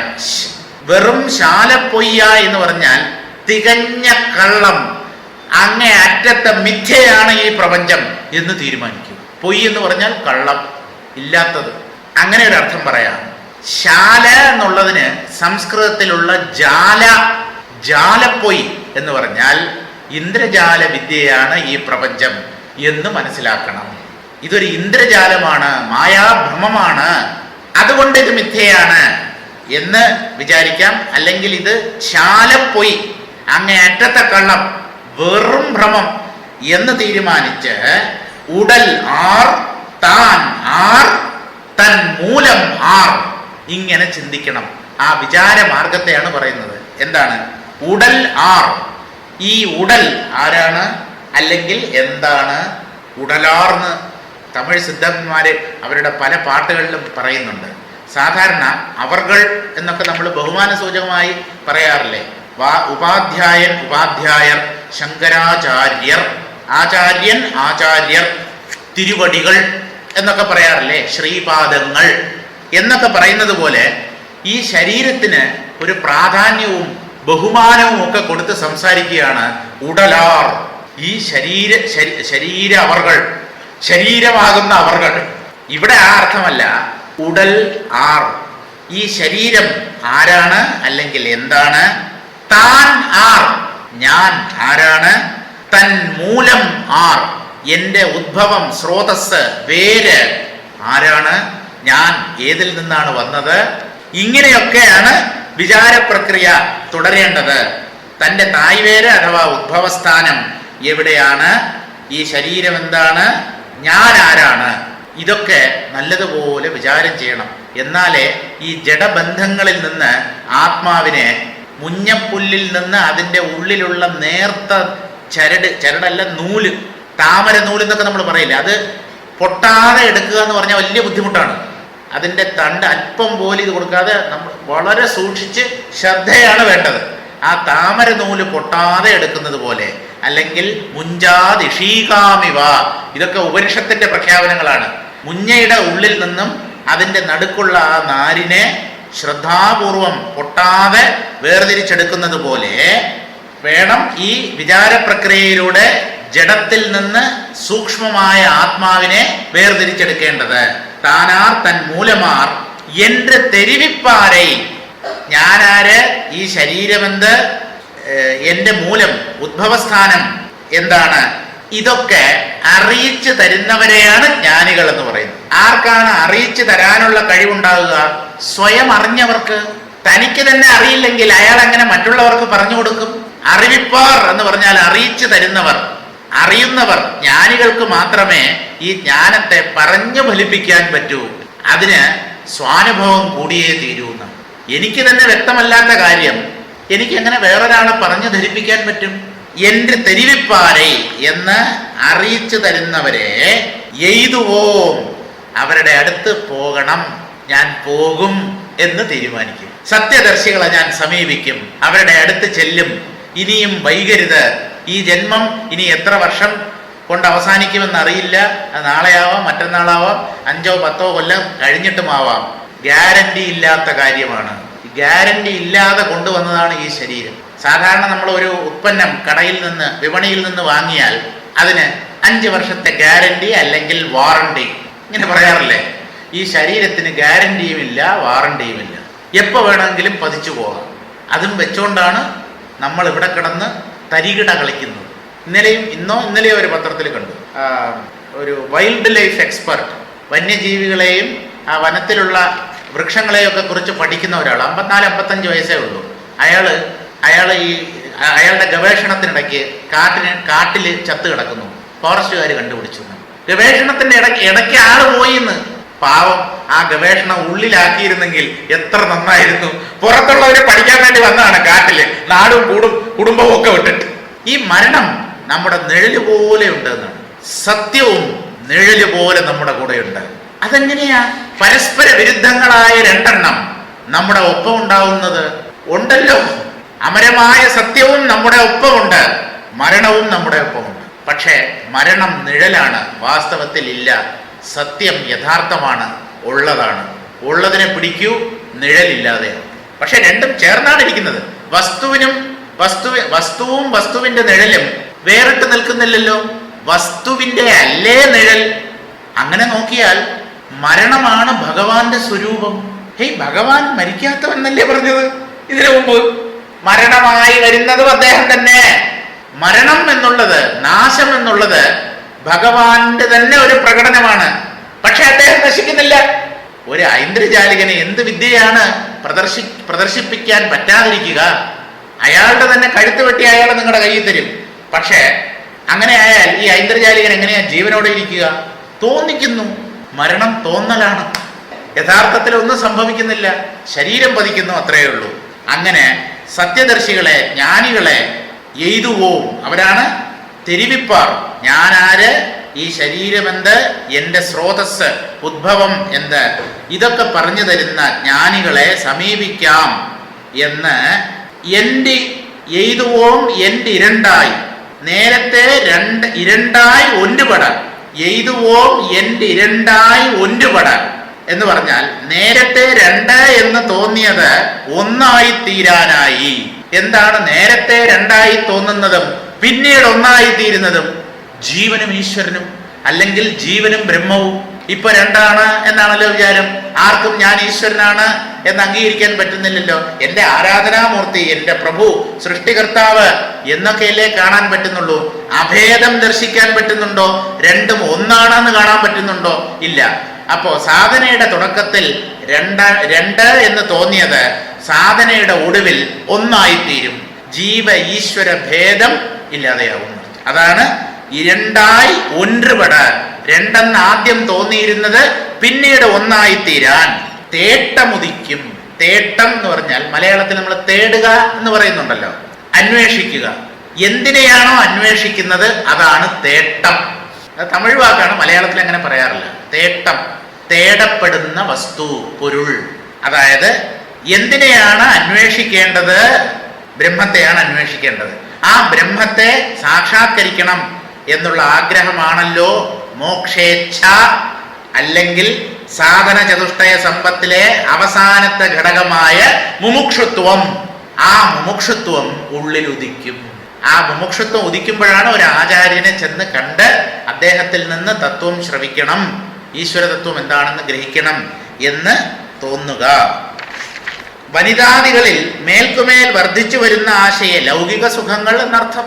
വനിതാദികളിൽ മേൽക്കുമേൽ വർദ്ധിച്ചു വരുന്ന ആശയെ സത്യാന്വേഷണ ചിന്താഫലമായി തടഞ്ഞ് വെറുത്തും പരലോകസുഖം തുച്ഛമെന്ന് ചിന്തിച്ച് കണ്ട് ആയതിലേക്കുള്ള ഉദ്യമം നിർത്തി ഈ വിധം ഇഹപരലോക ഭോഗങ്ങളിൽ ഒട്ടും താല്പര്യമില്ലാതെ ഒരു മുമുക്ഷു അവയെ വെറുക്കുന്നു. വെറുക്കുകയല്ല, അതിൽ നിന്ന് അകന്നു നിൽക്കുന്നു എന്ന് പറയുന്നതാണ് ശരി. വെറുപ്പ് എന്ന് പറയുന്ന ഒരു നെഗറ്റീവായ വികാരമാണ്. അത് നല്ലതല്ല. ഉദാസീന ഭാവം, എനിക്കത് വേണ്ട, ഞാൻ അകന്നു നിൽക്കുന്നു. ഒരു സ്ഥലത്ത് ഒരു ജീവിയുടെ മലം കിടക്കുന്നു എന്ന് വിചാരിക്കുക. നമ്മൾ അത് കാണുമ്പം അല്പം അകന്ന് സഞ്ചരിക്കില്ലേ? അതിനോട് വിശേഷിച്ച് വെറുപ്പൊന്നുമില്ല നമുക്ക്. പക്ഷെ അതിൻ്റെ അടുത്ത് പോകരുത്, പോയാൽ ഞാനും അശുദ്ധിയെ പ്രാപിക്കും, അതുകൊണ്ട് ഞാൻ അകന്ന് നടക്കുന്നില്ലേ? അതുപോലെ ഒരു അകൽച്ച മാത്രമാണ് ഈ വിരക്തി എന്ന് പറയുന്നത്. വിരക്തി വെറുപ്പിന്റെ തലത്തിൽ തരം താഴരുത്. വെറുപ്പ് എന്ന് പറഞ്ഞാൽ മനസ്സിന്റെ അതിശക്തമായ ഒരു വികാരമാണ് വെറുപ്പ്. എനിക്ക് അയാളെ കണ്ണെടുത്താ കണ്ടൂടാ എന്നൊക്കെ പറയുന്നില്ലേ, അത് ദോഷം ചെയ്യും. രാഗവും ദ്വേഷവും ദോഷം ചെയ്യും. അകൽച്ച, ദൂരം പാലിക്കൽ, നിസ്സംഗത ദോഷം ചെയ്യില്ല. അതാണ് വ്യത്യാസം. അകൽച്ച മാത്രം നമ്മൾ പാലിച്ചാൽ മതി. ഉദാസീന ഭാവം, ഇംഗ്ലീഷിൽ ഇൻഡിഫറൻറ്റ് എന്നാണ് പറയുന്നത്. അതിൽ നിന്ന് നമുക്ക് ഞാൻ എന്തിനാ അതുമായിട്ട് ബന്ധപ്പെടുന്നത്? ഞാനുണ്ട്, എൻ്റെ പാടുണ്ട്, ഞാൻ പോകുന്നു. അതാണ് വിഷയങ്ങളോടുള്ള, അങ്ങനെ ആവണം നമ്മുടെ വിഷയങ്ങളോടുള്ള സമീപനം. അപ്പൊ ഇവിടെ വെറുക്കുന്നു എന്ന് പറയുന്നത് ഒരർത്ഥത്തിൽ ശരി തന്നെ, അത് മോശമെന്നല്ല, പക്ഷേ അകന്നു നിൽക്കുന്നു. അതിനുശേഷം അന്വേഷണാർഹമായ സാക്ഷാത് സുഖം എവിടെ ഉണ്ടെന്നറിയാൻ ആഗ്രഹം ജനിക്കുന്നു. നിരന്തരമായ സുഖം എവിടുന്നെങ്കിലും കിട്ടുമോ, അതിനെ പ്രാപിക്കാനുള്ള മാർഗമെന്ത് എന്നൊക്കെ ചിന്തിക്കുന്നു. ഈ ഉടൽ എന്താണെന്നും ഈ ഉടലിൽ സ്ഥിതി ചെയ്യുന്ന താൻ ആരാണെന്നും തനിക്ക് അധിഷ്ഠാനം എന്താണെന്നും അറിയുവാൻ വേണ്ടി അവൻ തത്വചിന്ത ആരംഭിക്കുന്നു. ആ തത്വചിന്ത സ്വയം ചെയ്യാൻ പറ്റിയില്ലെങ്കിൽ ഒരു ആചാര്യനെ സമീപിച്ച് തത്വവിചാരത്തിനുള്ള മാർഗം അദ്ദേഹത്തിൽ നിന്ന് ശ്രവിക്കുക, അതാണ് വഴി. ആ സമാരംഭത്തിൽ സൂക്ഷ്മമായ തത്വം സ്വയം ഗ്രഹിച്ച് ഉണരാൻ പ്രാപ്തിയില്ലാതെ അവൻ കഴിഞ്ഞേക്കാം. ഒരാൾക്ക് സ്വയം തത്വവിചാരം ചെയ്യാൻ പറ്റി എന്ന് വരില്ല. അപ്പോഴാണ് ഈശ്വര കൃപയാൽ തത്വപരമാർത്ഥമെത്തി സുഖാനന്ദനായി കഴിയുന്ന ഒരു ആചാര്യനെ സമീപിക്കാൻ അവന് ആഗ്രഹമുദിക്കുന്നത്. സ്വയം വിചാരം ചെയ്യാൻ സാമർഥ്യമില്ല, എങ്ങനെ ചെയ്യണമെന്ന് അറിയില്ല, പക്ഷേ മുക്തനാകണം, ഈ ദുഃഖത്തിന് എന്നേക്കുമായി ഒരു അറുതി വരുത്തണം എന്നുള്ള ആഗ്രഹം അയാളുടെ ഉണ്ടാകുമ്പോൾ ഒരു ആചാര്യനെ തേടി അയാൾ പോകും. എപ്പോഴാണ് നമ്മൾ ഒരു അധ്യാപകനെ അല്ലെങ്കിൽ ആചാര്യനെ തേടി പോവുക? നമുക്കറിയാത്തത്, നമുക്ക് സ്വയം പഠിക്കാൻ പറ്റാത്തത്, എന്നാൽ നാം പഠിക്കണം എന്ന് ആഗ്രഹിക്കുന്നത്, അപ്പോഴാണല്ലോ നമുക്കൊരു ആചാര്യന്റെ ആവശ്യം. അതുപോലെ തന്നെയാണ് ഒരു ലൗകിക ജ്ഞാനത്തിന് വേണ്ടി നാം ആചാര്യനെ സമീപിക്കുന്നത് പോലെ, ഒരു അധ്യാപകനെ സമീപിക്കുന്നത് പോലെ തന്നെയാണ് ആത്മജ്ഞാനത്തിനായി ഒരു ഗുരുവിനെ സമീപിക്കുന്നത്. രണ്ടും നമുക്ക് അറിഞ്ഞുകൂടാത്ത കാര്യങ്ങളെ അറിയുവാൻ വേണ്ടിയാണ്. താനെന്നും ഈശ്വരനെന്നും ദ്വൈതഭ്രമത്തിൽ കഴിയുന്ന അവൻ തന്റെ തീവ്ര പക്വതയാൽ ചെയ്യുന്ന അന്വേഷണം മൂലം സാക്ഷാത് സത്യഗുരുവിനെ സന്ദർശിക്കാൻ ഇടയാവുകയും ആ പരമാചാര്യനിൽ നിന്ന് ദ്വൈതഭ്രമം നീങ്ങി അദ്വൈത ദർശനം ചെയ്യുവാൻ ആ സുഹൃതിയായ പക്വന് അപ്പോൾ ഇടവരികയും ചെയ്യുന്നു. ഇതാണ് സാധാരണ മാർഗം. അപൂർവം ചില പുണ്യശാലികൾക്ക് പൊടുന്നനവേ ഈ ജ്ഞാനം ഉദിക്കാം. ആ കൂട്ടത്തിൽപ്പെട്ട ആളാണ് രമണ മഹർഷി. ഒന്നും പഠിച്ചില്ല, ഒരാചാര്യന്റെ അടുത്തും പോയില്ല. പെട്ടെന്ന് മരണഭയം ഒരു ദിവസം അദ്ദേഹത്തെ പിടികൂടി. ഞാനിപ്പോൾ മരിച്ചു പോകും. അപ്പോൾ മരിച്ചാൽ എന്താ ചെയ്യുക? എൻ്റെ കൈകാലുകൾ തണുത്ത് വിറങ്ങലിക്കും, മരം പോലെയാവും, തടി പോലെയാവും. എന്നെ ശവമഞ്ചത്തിൽ എടുത്ത് ചുടുകാട്ടിലേക്ക് കൊണ്ടുപോകും. അവിടെ ചിതയിൽ ഈ ശരീരത്തെ കത്തിക്കും, അത് ഭസ്മമായി തീരും. പക്ഷെ എൻ്റെ ഉള്ളിൽ ഞാനെന്നൊരു അറിവുണ്ടല്ലോ, അനുഭവം. ആ അനുഭവത്തെ ഈ ചിത കത്തിക്കുമോ? സ്ഥൂലമായതിനെ മാത്രമല്ലേ അഗ്നി ദഹിപ്പിക്കുകയുള്ളൂ. അപ്പൊ ആ അനുഭവത്തിന് ഒരു കുറവും ഉണ്ടാവില്ല എന്ന് സൂക്ഷ്മമായ ബുദ്ധി കൊണ്ട് തീരുമാനിച്ചു. അപ്പൊ തീർന്നു മരണത്തെക്കുറിച്ചുള്ള ഭയം. പിന്നീട് ഉണ്ടായിട്ടേ ഇല്ല. പിന്നെ തനിക്ക് മരണമുണ്ട്, താൻ മരിച്ചു പോകും എന്നുള്ള വിചാരം രമണ മഹർഷിയുടെ ഉള്ളിൽ ഉണ്ടായിട്ടേ ഇല്ല. എന്നേക്കുമായി മരണത്തെ ജയിച്ചു. എങ്ങനെ? ഏതാനും നിമിഷത്തെ വിചാരം കൊണ്ട്. 15-20 മിനിറ്റ് അദ്ദേഹം ഇതിനെക്കുറിച്ച്, ഈ മരണം എന്താണ് എന്നുള്ളതിനെ കുറിച്ച് ചിന്തിച്ചു.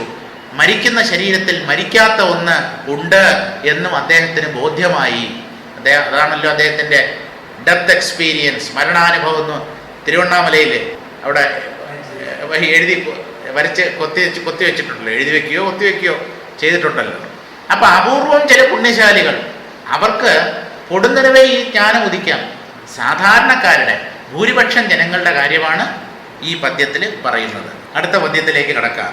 വേർക്കും കണ്ണീർ തതുമ്പും കമ്പിക്കും മെയ് നടുങ്കും വാർത്തൈ നഴുവും മനം പതറും കാർക്കതമായി കാന്തും ഉരോമാഞ്ജലിയാകും കാതലിത്താർ കേന്ദ ഗുണം കാൺ ഇവൈ എട്ടും. തീവ്ര വിരക്തി ഒരാളുടെ ഉള്ളിൽ ഉദിച്ചു കഴിഞ്ഞാൽ ഈ പറഞ്ഞ 8 ലക്ഷണങ്ങൾ എല്ലാമോ അവയിൽ ചിലതോ പ്രകടമാകും. തീവ്ര വിരക്തി വന്നു എന്നുള്ളതിന്റെ ലക്ഷണം എന്താ പറയുന്നത്? വേർക്കും വിയർക്കും, അകാരണമായി ശരീരത്തിൽ വേർപ്പുണ്ടാകും. ഉള്ളിൽ ചൂട് കൂടിയിട്ടേ മോക്ഷത്തിന് വേണ്ടിയുള്ള തീവ്രമായ ആഗ്രഹം അഗ്നി പോലെ ഉള്ളിൽ ജ്വലിക്കുന്നു. അത് ശരീരതലത്തിൽ വിയർപ്പായി പ്രത്യക്ഷപ്പെടാവുന്നതാണ്. ഒരു കാരണവുമില്ലാതെ വേർക്കുക. വേർക്കും എന്ന് പറഞ്ഞാൽ വിയർക്കും, മലയാളത്തിൽ പറയുമ്പോൾ വിയർക്കും. കണ്ണീർ തതുമ്പും, കണ്ണിലൂടെ ധാരധാരയായ അശ്രുക്കൾ ഒഴുകും. എന്താ, എനിക്ക് ഈ മോക്ഷം ഇതുവരെ എനിക്ക് നേടാൻ കഴിഞ്ഞില്ലല്ലോ, എപ്പോഴാണ് എനിക്കത് കരഗതമാവുക? അതൊക്കെ ഓർത്ത് നെഞ്ചിലൊരു അടപ്പ്, അല്ലെങ്കിൽ നെഞ്ചിലൊരു വിമ്മിഷ്ടം, നെഞ്ചിലൊരു കല്ല് കെട്ടിവെച്ചതുപോലെ ഒരു വേദന, ഭാരം തോന്നുന്നു. ആർക്ക്? തീവ്ര വിരക്തി ഉള്ളവർക്ക്. വേർക്കും കണ്ണീർ തതുമ്പും, കവിളിലൂടെ കണ്ണീരൊഴുകും. കമ്പിക്കും, കമ്പനം, സ്പന്ദനം, ഹൃദയമിടിപ്പിന്റെ വേഗത കൂടുന്നതാണ്. ഹാർട്ട് പടപടപടപടാന്ന്. ഹാർട്ട് അറ്റാക്ക് ഒന്നുമല്ല, വേറെ ബ്ലോക്ക് ഒന്നും ഉണ്ടായിട്ടൊന്നുമല്ല, വേറെ ശാരീരികമായ കുഴപ്പമൊന്നുമില്ല. മനസ്സിന്റെ ആ തീവ്രത ശരീരത്തിൽ ഈ രീതിയിലൊക്കെ പ്രകടമാകുന്നതാണ്. മോക്ഷത്തിന് വേണ്ടിയുള്ള ആഗ്രഹം അതാണ്. കമ്പിക്കും, ഹൃദയം അതിവേഗത്തിൽ മിടിക്കും. മെയ് നടുങ്കും, നടുങ്ങുക മലയാളത്തിൽ പറയാറുണ്ടല്ലോ, വിറയ്ക്കും. ശരീരം അകാരണമായി വിറയ്ക്കും. പനി വന്നിട്ടുള്ള വിറയലല്ല, അല്ലാതെ തന്നെ ശരീരം ഇങ്ങനെയൊക്കെ. മെയ് ശിലിർപ്പ് എന്നാണ് തമിഴിൽ പറയുന്നത്. ഇങ്ങനെ ഇരിക്കുമ്പോൾ ഇങ്ങനെയൊക്കെ ഞെട്ടൽ, അത് ഈ മനസ്സിന്റെ ഒരു ബാഹ്യ പ്രകടനമാണ്. അതാണ് മെയ് നടുങ്കും വാർത്തൈ നഴുവും. വാർത്ത എന്ന് പറഞ്ഞാൽ മലയാളത്തിലെ വാർത്തയല്ല, 7 മണിക്കോ 7:15 ഒക്കെ കാണുന്ന, അല്ലെങ്കിൽ മണിക്കൂറുകൾ തോറും കാണുന്ന വാർത്തയല്ല. വാർത്തൈ നഴുവും എന്ന് പറഞ്ഞാൽ വാക്ക് ഉച്ചരിക്കാൻ പറ്റാതെയാകും. ഗദ്ഗതം കൊണ്ട് വാക്ക് പുറത്തു വരില്ല, ഗദ്ഗത കണ്ഠനായിത്തീരും. ഈ ഗദ്ഗതം എന്നുള്ള അത് അനുഭവിച്ചവർക്കേ പറയാൻ പറ്റൂ. കടുത്ത ദുഃഖം വരുമ്പോൾ നമുക്ക് തൊണ്ട ഇടറും നമ്മൾ പറയില്ലേ, അത് തന്നെയാണ്. വാക്ക് ഉച്ചരിക്കാൻ പറ്റില്ല, ഉച്ചരിക്കണമെന്ന് ആഗ്രഹമുണ്ട്, പക്ഷെ വാക്ക് നാവിലൂടെ പുറത്തു വരില്ല. അതാണ് ഗദ്ഗത കണ്ഠൻ എന്ന് പറയുന്നത്. അതാണ് വാർത്തൈ നഴുവും. മനം പതറും, അകാരണമായി മനസ്സ് ചലിക്കും, വല്ലാതെ ഇളകും, അസ്വസ്ഥമാകും. ഒരു കാരണവുമില്ലാതെ, എന്തിനെങ്കിലും ചിന്തിച്ചിട്ടല്ല, എന്തിനെങ്കിലും കുറിച്ച് ആശങ്ക ഉണ്ടായതുകൊണ്ടല്ല, ഒരു കാരണവുമില്ലാതെ ഉള്ളിൽ ഈ മോക്ഷേച്ഛ അമിതമായി തീരുമ്പോൾ മനസ്സിളകും, ചഞ്ചലമാകും, മനം പതറും. കാർത്തകമായി കാന്തും എന്ന് പറഞ്ഞാൽ എന്താ? ഉരുണ്ടുകൂടി വരുന്ന കാർമേഘം ഗർജിക്കുന്നത് പോലെ മനസ്സ് ഇളകി ശരീരമാകെ ചുട്ടുനീറും. അകാരണമായി, അതായത് ബോഡി ടെമ്പറേച്ചർ കൂടും എന്നാണ് പറയുന്നത്. പനി പോലെയൊക്കെ വരും. സാധാരണ നമ്മൾ പറയാറുള്ളത് അസുഖം വരുമ്പോൾ പനി കൂടുന്നതാണ്. പിന്നെ വേറൊന്നുണ്ട്, പ്രേമപ്പനി. കേട്ടിട്ടുണ്ടോ?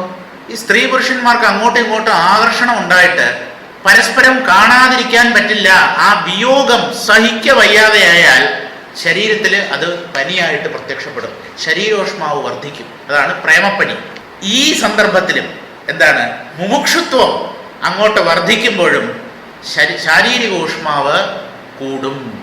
ഒരു കാരണവുമില്ല, ഒരു അസുഖവുമില്ല. ഇതൊക്കെ മനസ്സിന്റെ പ്രകടനമാണ്. നമ്മൾ പലപ്പോഴും പറഞ്ഞിട്ടുണ്ടല്ലോ, മനസ്സാണ് ശരീരമായി പുറത്ത് പ്രകടമാവുന്നത്. അതിലുള്ള അതിസൂക്ഷ്മമായ ഓരോ സ്പന്ദനവും ചലനവും ശരീരത്തിൽ പ്രകടമായേ പറ്റൂ, നല്ലതായാലും മോശമായാലും.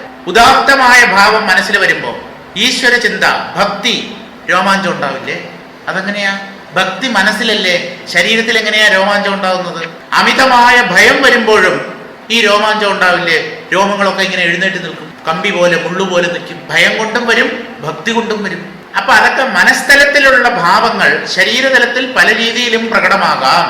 അതാണ് കാർത്തകമായി കാന്തും മനസ്സിളകി ശരീരമാകെ ചുട്ടുനീറും. പുറത്ത് ആ ചൂട് അനുഭവപ്പെട്ടില്ലെങ്കിലും ഉള്ളിൽ തന്നെ ദേഹം മുഴുവൻ വെന്തുരുകുന്നതായി തോന്നും. ആ മുമുക്ഷുത്വം വർദ്ധിച്ചിട്ട് ഉരോമാഞ്ജലി ആകും. ഉരോമം എന്ന് പറഞ്ഞാൽ രോമം എന്നർത്ഥം. തമിഴന്മാര് മുമ്പിൽ ഈ ചേർക്കും, അല്ലെങ്കിൽ ഊ ചേർക്കും. രാ എന്നുള്ള അക്ഷരത്തിൽ തുടങ്ങുന്ന വാക്കുകൾ അവരങ്ങനെ പറയില്ല. രാമൻ നമ്മുടെ മലയാളികൾ പറയും, സംസ്കൃതത്തിലും രാമഹ എന്ന് പറയാം. പക്ഷെ തമിഴന്മാർ പറയുന്നത് ഇരാമൻ എന്നാണ്. ലക്ഷ്മണൻ അതവർക്ക് ബുദ്ധിമുട്ടാണ്. ലക്കുമണൻ അവിടെ കൊണ്ട് നിർത്തില്ല, ഇലക്കുമണൻ. ഒരു ഈയും ഊവും മുമ്പിൽ ചേർക്കും. രാ ലാ തുടങ്ങിയ ചില അക്ഷരങ്ങൾ കൊണ്ട് തുടങ്ങുന്ന വാക്കുകളെ അവര് ഈ ഊ എന്നുള്ള സ്വരാക്ഷരം ചേർത്ത് അവരുടെ സൗകര്യത്തിനനുസരിച്ച് അവർ ഉച്ചരിക്കും. രാവണൻ എന്ന് പറയില്ല, ഇരാവണൻ. പുസ്തകങ്ങളിലും പ്രിന്റ് ചെയ്തിരിക്കുന്നതും അങ്ങനെ തന്നെയാണ്. പറയാൻ എളുപ്പമുണ്ട്. അതുകൊണ്ട് ഉരോമാഞ്ജലിയാകും. ആ ഊനെടുത്ത് മാറ്റൂ. രോമം. രോമാഞ്ജലി എന്ന് പറഞ്ഞാൽ എന്താ അർത്ഥം? നേരത്തെ പറഞ്ഞ രോമാഞ്ചം തന്നെയാണ്. രോമങ്ങളൊക്കെ ശരീരത്തിൽ ഇങ്ങനെ എഴുന്നേറ്റ് നിൽക്കും. കാതലിത്താർക്ക് ഏയിന്ത ഗുണം കാൺ ഇവൈ എട്ടും. 8 ലക്ഷണങ്ങളായോ? നോക്കാം. വിയർക്കും, കണ്ണിലൂടെ കണ്ണീര് പ്രവഹിക്കും, ഹൃദയമിടിപ്പിന്റെ വേഗത കൂടും, ശരീരം വിറയ്ക്കും, തൊണ്ട ഇടറും, മനസ്സ് ചഞ്ചലമാകും, ശരീരത്തിൽ ഊഷ്മാവ് വർദ്ധിക്കും, രോമാഞ്ചം ഉണ്ടാവും. 8 ശരിയാണ്. ഈ 8 ലക്ഷണങ്ങൾ കാതലിത്താർക്ക് ഏയിന്ത ഗുണങ്ങൾ. ഏയിന്ത എന്ന് പറഞ്ഞാൽ യോജിച്ച, അനുയോജ്യമായ. തമിഴിൽ ഈ കാതൽ എന്ന് പറഞ്ഞാൽ മലയാളത്തിലെ പ്രേമമാണ്, ലവ്. ഇവിടെ കാതലിത്താർക്ക് ഏയിന്ത, പ്രേമിക്കുന്നവർക്ക് യോജിച്ച ഗുണങ്ങളാണ് ഈ 8ഉം. ഇവിടെ പ്രേമം എന്നതുകൊണ്ട് ഉദ്ദേശിക്കുന്നത് ഗുരുനാഥനെ തീവ്രമായി നേടണം, അദ്ദേഹത്തിനെ ദർശിക്കണം, ഒരു ഗുരുനാഥനെ തനിക്ക് കിട്ടണം എന്നുള്ള ആഗ്രഹം ഉള്ളിൽ വർദ്ധിക്കുമ്പോൾ ഈ 8 ലക്ഷണങ്ങൾ പ്രകടമാകാം. ഏതെങ്കിലും ഒന്നോ ഒന്നിൽ കൂടുതലോ അല്ലെങ്കിൽ എല്ലാമോ പ്രകടമാകാം. ആർക്കാണ്? കാതലിത്താർക്ക്. അതായത് ഗുരുവിനോടുള്ള പ്രേമം മൂത്ത് ആ അവസ്ഥയിലെത്തുമ്പോൾ ഈ ലക്ഷണങ്ങൾ എല്ലാവരിലും കാണണം എന്നല്ല, കണ്ടേക്കാം, പലരിലും പ്രത്യക്ഷപ്പെടാം. അതിപക്വൻ ഗുരുവിനെ അന്വേഷിച്ച് തിരിയുന്ന നേരത്ത് അവനിൽ കാണുന്ന ലക്ഷണങ്ങളെയാണ് ഈ പദ്യത്തിൽ അടക്കിയിരിക്കുന്നത്. ശരീരം വിയർക്കും, കണ്ണുനീരുണ്ടാകും, ദേഹം നടുങ്ങും, ചിലപ്പോൾ സ്തംഭിച്ചു പോകുകയും ചെയ്യും. സ്തംഭനവും ഉണ്ടാവാം എന്നാണ്. എന്ന് പറഞ്ഞാൽ ഒരു കർമ്മവും ചെയ്യാൻ പറ്റാതെ അങ്ങനെ അങ്ങ് ഇരുന്നു പോകുന്നതാണ്. അതിന് ഈ പദ്യത്തിൽ മനം പതറും, കാർക്കതമായി കാന്തും, സ്തംഭിക്കും എന്നുള്ള അർത്ഥം. ആ കാർക്കതമായി കാന്തും എന്നുള്ളതിൻ്റെ അർത്ഥമായിട്ടാണ് ഈ മലയാള വ്യാഖ്യാനത്തിൽ കൊടുത്തിരിക്കുന്നത്. എന്തോ ആവട്ടെ, ഇങ്ങനെയുള്ള ലക്ഷണങ്ങൾ കാണും. കണ്ണുനീരുണ്ടാകും, ദേഹം നടുങ്ങും, ചിലപ്പോൾ സ്തംഭിച്ചു പോവുകയും ചെയ്യും, ഗദ്ഗതമുണ്ടാകും, മനസ്സ് ചഞ്ചലിച്ചു പതറും, മേഘഗർജനം പോലെ ചിലപ്പോൾ അലറുന്ന ശബ്ദം പുറപ്പെടുവിച്ചേക്കാം. കാർക്കതം എന്ന് നമ്മൾ പറഞ്ഞല്ലോ, അതെന്താണ്? കാർമേഘം. കാർമേഘം ഉരുണ്ടുകൂടിയാൽ ഇടിനാദം ഉണ്ടാവുമല്ലോ. ആ ഇടിനാദം പോലെ ചിലപ്പോൾ ഒരു കാരണവും ഇല്ലാതെ അലറി വിളിച്ചു എന്ന് വരാം. ശരീരത്തിൽ പ്രകടമാകുന്ന ഭാവങ്ങളാണ്. ഭ്രാന്തിന്റെ ഒന്നും ലക്ഷണമല്ല. അങ്ങനെ പല രീതിയിലും അപശബ്ദങ്ങൾ ഉണ്ടാക്കിയെന്ന് വരാം. എന്നൊക്കെ പറഞ്ഞു. ഉള്ളിലുള്ള ഈ തീവ്ര വിരക്തി കാരണം മേഘഗർജനം പോലെ ചിലപ്പോൾ അലറുന്ന ശബ്ദം പുറപ്പെടുവിച്ചേക്കാം. ദേഹം മുഴുവൻ കോരിത്തരിപ്പുണ്ടാവുകയും ചെയ്യും. അതാണ് രോമാഞ്ചം എന്നതുകൊണ്ട് ഉദ്ദേശിച്ചത്. ഈ വിധമുള്ള അഷ്ടവിധ ലക്ഷണങ്ങൾ തീവ്രപക്വനിൽ കാണാവുന്നതാകുന്നു. മന്ദപക്വനിൽ അല്ല. എന്ന് പറഞ്ഞാൽ മന്ദ വിരക്തി, മന്ദവൈരാഗ്യമുള്ളവരിൽ കാണില്ല. തരം കൂടുതൽ മന്ദമായ വൈരാഗ്യം ഉള്ളവരിലും ഇത് ദൃശ്യമാവുകയില്ല. തീവ്ര വിരക്തരിലും ഇത് കാണില്ല. തീവ്രതരം, ടോപ്പ് മോസ്റ്റ്, നല്ല പാകമായ കടുത്ത വിരക്തി ഉള്ളിൽ തോന്നുന്നവർക്കാണ് ഈ ലക്ഷണങ്ങൾ ഉണ്ടാവുക. അടുത്ത പദ്യത്തിലേക്ക് കടക്കാം. അരയിനോട്ടം ചിന്തൈ പെരുമൂച്ചറിയാശുരം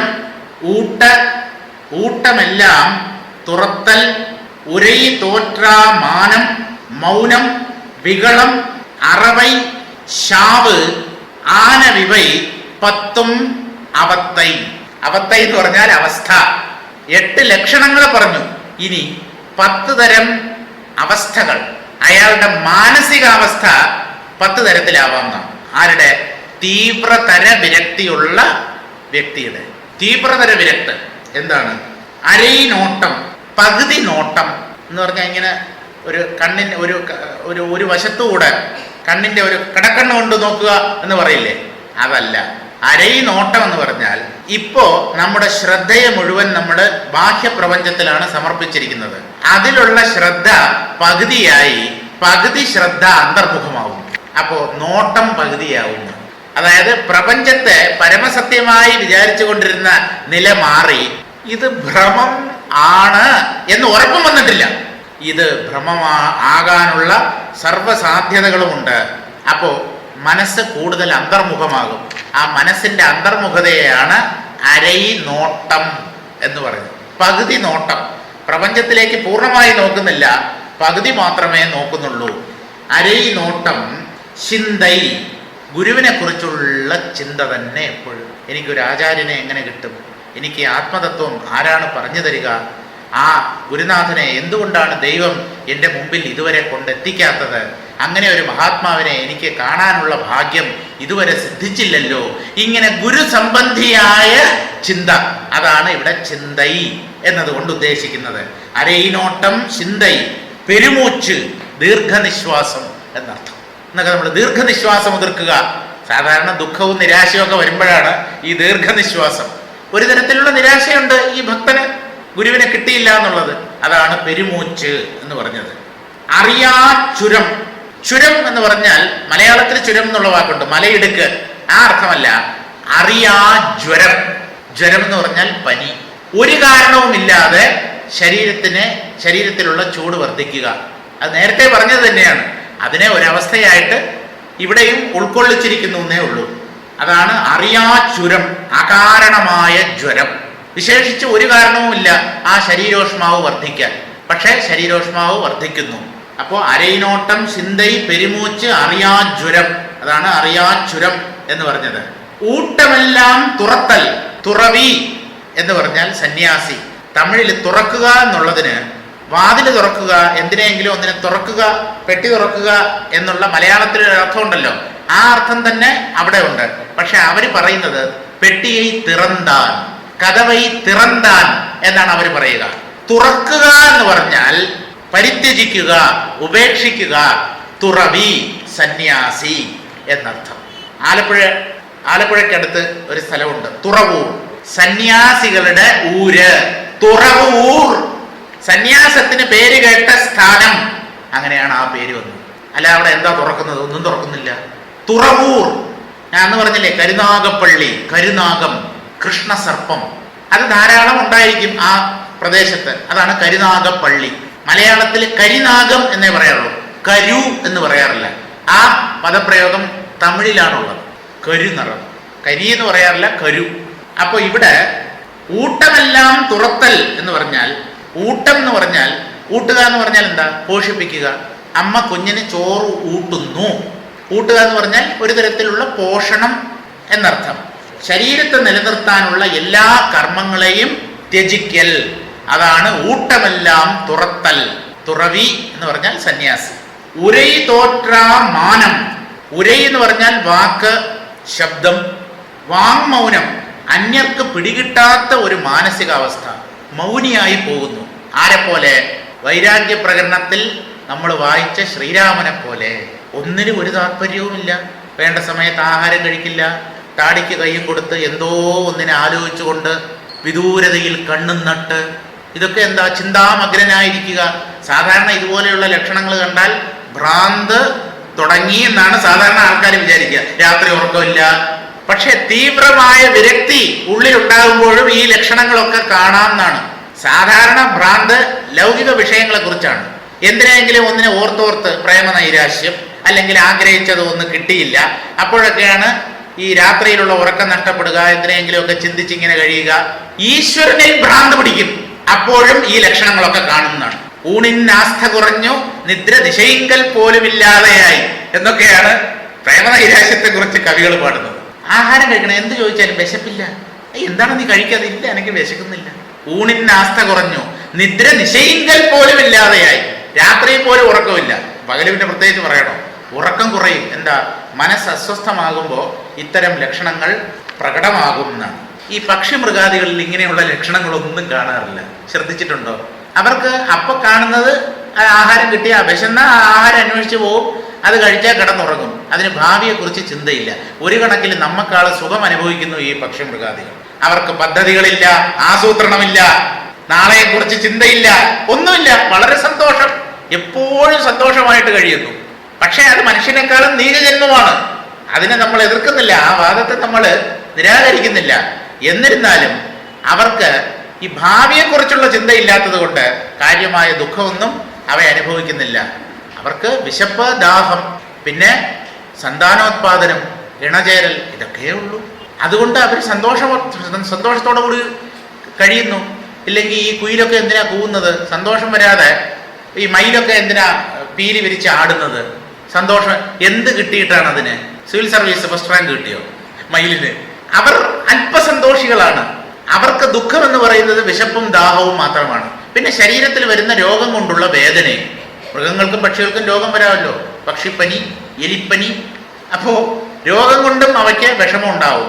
എന്നാലും രോഗം വന്നു പോകുമോ, എനിക്കൊരു 10 വർഷം കഴിഞ്ഞിട്ട് ക്യാൻസർ വരുമോ, അതുകൊണ്ട് നേരത്തെ തന്നെ ക്യാൻസർ രജിസ്ട്രേഷൻ നടത്തിക്കളയാം എന്നൊന്നും അവ ചിന്തിക്കുന്നില്ല. ഭാവിയെക്കുറിച്ച് അവയ്ക്ക് ചിന്തയില്ല. അത് തന്നെ അവയ്ക്ക് വലിയ സുഖം ഉണ്ടാക്കി കൊടുക്കുന്നു. കഴിഞ്ഞു പോയതിനെ കുറിച്ചും അവ ചിന്തിക്കാറില്ല. ഉണ്ടോ? ഈ 2 അസുഖം മനുഷ്യന് മാത്രമല്ലേ ഉള്ളൂ. ഭൂതത്തെയും ഭാവിയെയും കുറിച്ചുള്ള അനാവശ്യമായ ചിന്ത. കഴിഞ്ഞത് കഴിഞ്ഞു, ഇനി അതിനെ ചിന്തിച്ചിട്ട് കാര്യമില്ല. വരാൻ പോകുന്നതിനെ കുറിച്ച് ബേജാറായിട്ട് എന്ത് കാര്യം? വന്നു പോകുമോ, അങ്ങനെ സംഭവിക്കുമോ? ബസ്സിൽ കയറിയിരുന്ന ഈ ബസ് ആക്സിഡന്റിൽ പെടുവോ, ഇതിന് ടയറെങ്ങാനും ഊരിത്തെറിക്കുമോ എന്നൊക്കെ ആലോചിച്ച ട്രെയിനിൽ കയറി കഴിഞ്ഞാൽ ഈ ട്രെയിൻ മറിയുമോ? പ്രത്യേകിച്ചും നമ്മുടെ ആ പാലം ഉണ്ടല്ലോ, ശാസ്താംകോട്ട, മറ്റേ ട്രെയിൻ മറിഞ്ഞത്, ആ സ്ഥലം എന്താണ്? പെരുമൺ. എനിക്കൊരു ചെറിയ ഭയമുണ്ട് കേട്ടോ അവിടെ പോകും. ഞാൻ പലപ്പോഴും പെരുമൺ എന്നുള്ള പേര് കേൾക്കുമ്പോൾ, അതിൽ കൂടെ ആ പാലത്തിലൂടെ വണ്ടി പോകുമ്പോൾ, ഇവിടെ അല്ലേ പണ്ട് ഐലൻഡ് എക്സ്പ്രസ് മറിഞ്ഞത്? അതെന്താ? ഇനി ഈ ജീവികൾക്ക് മരണഭയവുമില്ല. കല്ലെടുത്ത അവ ഓടും, കൊല്ലാൻ വന്നാൽ അവ ഓടി അകലും, ഭയമുണ്ട്. പക്ഷെ ഞാൻ മരിച്ചു പോകുമോ എന്നുള്ള ഭയം അവയ്ക്കില്ല. മനുഷ്യന് മാത്രമേ ഉള്ളൂ. മനുഷ്യന്റെ ബുദ്ധി വികസിക്കും തോറും അതിലുള്ള സങ്കീർണതകൾ, കുഴപ്പങ്ങളും കൂടി വരും. അതാണ് ആത്മജ്ഞാനം നേടാൻ മനുഷ്യജന്മത്തിൽ മാത്രമേ പറ്റൂ എന്നുള്ളത് ഒരു ശരി, അത് ഒരു വാസ്തവമാണ്. ഉരൈ തോറ്റ മൗനം, മാനം എന്ന് പറഞ്ഞാൽ അന്യർക്ക് പിടികിട്ടാത്ത ഒരവസ്ഥ, ഒരഭിമാനമാണെന്ന് തോന്നും. ഇയാളെന്താ ആരുടെത്തും സംസാരിക്കാതെ നടക്കുന്നത്? അദ്ദേഹത്തിന് ആരോടും ഒന്നും സംസാരിക്കണമെന്നില്ല. അദ്ദേഹത്തിന്റെ ലക്ഷ്യത്തിൽ അദ്ദേഹത്തിന്റെ മനസ്സ് ഉറച്ചു പോയിരിക്കുന്നു. അതുകൊണ്ട് മറ്റുള്ളവരുമായിട്ട് മിണ്ടാട്ടമില്ല. അതിനെന്താ? പക്ഷെ അതൊക്കെ അഭിമാനമാണ്, അഹങ്കാരമെന്ന് ആണ് എന്നൊക്കെ മറ്റുള്ളവർ തെറ്റിദ്ധരിച്ചേക്കാം. അതാണ് ഉരൈ തോറ്റ മാനം, മൗനം, ആരോടും ഒന്നും മിണ്ടാതിരിക്കുക, മൗനം ദീക്ഷിക്കുക. വികളം, വികളം എന്ന് പറഞ്ഞാൽ ചിന്താക്കുഴപ്പം. ഉള്ളിൽ എന്ത് ചെയ്യണം എന്നുള്ളതിനെ കുറിച്ച് വ്യക്തമായ ഒരു ധാരണ ഇല്ലാത്ത അവസ്ഥ. എവിടെ പോയാൽ കിട്ടും ഒരാചാര്യനെ?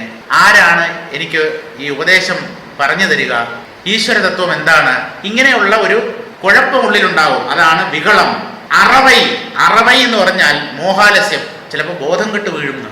ഒരു തീവ്ര വിരക്തിയുള്ള സാധകന് സംഭവിച്ചേക്കാവുന്ന അവസ്ഥകളെയാണ് പറയുന്നത്. മോഹാലസ്യം, മറവൈ, ശാവ്, ചിലപ്പോൾ മരണം പോലും സംഭവിച്ചേക്കാം ആ വിരക്തി കൂടിയിട്ട്. കാരണം ഈ ശരീരത്തിൽ അല്പം പോലും അഭിമാനമില്ല. ഈ ശരീരത്തെ നിലനിർത്തണം എന്നുള്ള ആഗ്രഹത്തെയൊക്കെ വെല്ലുന്ന രീതിയിലാണ് മോക്ഷത്തിനുള്ള ആഗ്രഹം. അപ്പോൾ ആ മനസ്സിന്റെ ഒരു പ്രത്യേക അവസ്ഥയിൽ ശരീരം ചിലപ്പോൾ പതിച്ചുപോയി എന്ന് വരാം. അതാണ് ചാവ് എന്ന് പറഞ്ഞത്. ആനവിവൈ 10 ഉണ്ട്. അരൈനോട്ടം, ചിന്ത, ദീർഘനിശ്വാസം, അകാരണമായ ജ്വരം, ശരീരത്തെ നിലനിർത്താനുള്ള എല്ലാ കർമ്മങ്ങളെയും ത്യജിക്കൽ, ആരോടും ഒന്നും മിണ്ടാതെ മൗനിയായി എല്ലാറ്റിൽ നിന്നും അകന്നു കഴിയുക, പിന്നെ മൗനം, പിന്നെ ചിന്താക്കുഴപ്പം, മോഹാലസ്യം, മരണം. ആനവിവൈ 10 അവത്തൈ. ഈ പറഞ്ഞ 10 തീവ്ര സാധകന്, തീവ്രതരമായ വൈരാഗ്യം ഉള്ളിലുള്ളവന് ഉണ്ടാകുന്ന അല്ലെങ്കിൽ ഉണ്ടായേക്കാവുന്ന അവസ്ഥകൾ. ഇനി ആ പക്വന്റെ ആ നിലയിലെ 10 അവസ്ഥകളെയും പറയുന്നു. ചിന്തകൾ അന്തർമുഖമായി പോകയാൽ അരനോട്ടം, ഗുരുവിനെ എപ്പോൾ എവിടെ കാണാനൊക്കും എന്നുള്ള ഏകചിന്ത, ഗുരുവിനെ പറ്റി വിചാരിക്കുന്ന നിമിഷത്തിൽ ഏർപ്പെടുന്ന ദീർഘനിശ്വാസം, അന്യർക്കറിയാൻ വയ്യാത്തതും തനിക്ക് തോന്നുന്നതുമായ ചെറുപനി. പുറത്ത് ചിലപ്പോൾ തൊട്ട് നോക്കിയാൽ പനി അറിയില്ല, ഇയാൾക്ക് ഉള്ളിലൊരു ഫീവറിഷ്നെസ് എന്ന് നമ്മൾ പറയറില്ലേ, ഉള്ളിലൊരു ഉൾപ്പനി എനിക്ക് തോന്നുന്നു, അതുപോലെയുള്ള അവസ്ഥ ഉണ്ടാകാം എന്നാണ്.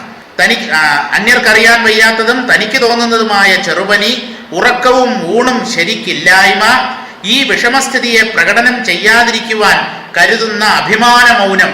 അതായത് തനിക്ക് ഇങ്ങനെയുള്ള ബുദ്ധിമുട്ടുകൾ ഉണ്ടെന്ന് ലോകരറിയാതിരിക്കാൻ വേണ്ടി ആരോടും ഒന്നും മിണ്ടുന്നില്ല. കാരണം ആരോടെങ്കിലും സംസാരിച്ചാൽ ഈ അവസ്ഥകളെ പറ്റി താൻ അറിയാതെ പറഞ്ഞു പോകും, അതുകൊണ്ട് ആരോടും ഒന്നും മിണ്ടുന്നില്ല. ഇതൊക്കെ അവനവന്റെ ഉള്ളിലുള്ള അവസ്ഥകൾ. ഇതിനെന്തിനാ ഞാൻ മറ്റുള്ളവരെ പറഞ്ഞറിയിക്കുന്നത് എന്ന് വിചാരിച്ച് മറ്റുള്ളവരുടെ ദൃഷ്ടിയിൽ ഇയാൾ അഭിമാനിയാണ് എന്ന് തോന്നുമാറ് കഴിയുക. പിത്തം വർദ്ധിച്ചേക്കാവുന്ന അവസ്ഥ, മോഹാലസ്യം. അതാണ് ഗുരുവിനെ കണ്ടുകൂടുന്നതിന് വിളംബം നേരിടുന്നതായാൽ, അതായത് എത്രയും പെട്ടെന്ന് ഗുരുവിനെ കണ്ടെത്തണം, ഗുരുവിനെ കാണാൻ പറ്റാതെ ഓരോ ദിവസവും കഴിഞ്ഞു പോകുന്നതിലുള്ള സങ്കടം, വിളംബം നേരിടുന്നതായാൽ ചിലപ്പോൾ സംഭവിച്ചേക്കാവുന്ന മൂർച്ഛ, മോഹാലസ്യം. ചുരുക്കം ചിലർക്ക് പക്ഷേ മരണം, അത് വളരെ അപൂർവം കേസിലാണ്. ആചാര്യനെ കിട്ടിയില്ല എന്നുള്ള ഒരു പരിതാപം കൊണ്ട് മരണം സംഭവിക്കുക, അതൊക്കെ തീവ്ര വിരക്തിയുടെ ലക്ഷണമാണ്. ഇങ്ങനെയാണ് ഗുരുവിനെ അന്വേഷിക്കുന്ന തിടുക്കത്തിൽ അതിപക്വനിൽ ഉണ്ടാകുന്ന ദശ അവസ്ഥകൾ. ഈ 10 അവസ്ഥകളാണ് ഒരു അതിപക്വനിൽ ഉണ്ടാവുന്നത് അല്ലെങ്കിൽ ഉണ്ടായേക്കാവുന്നത്.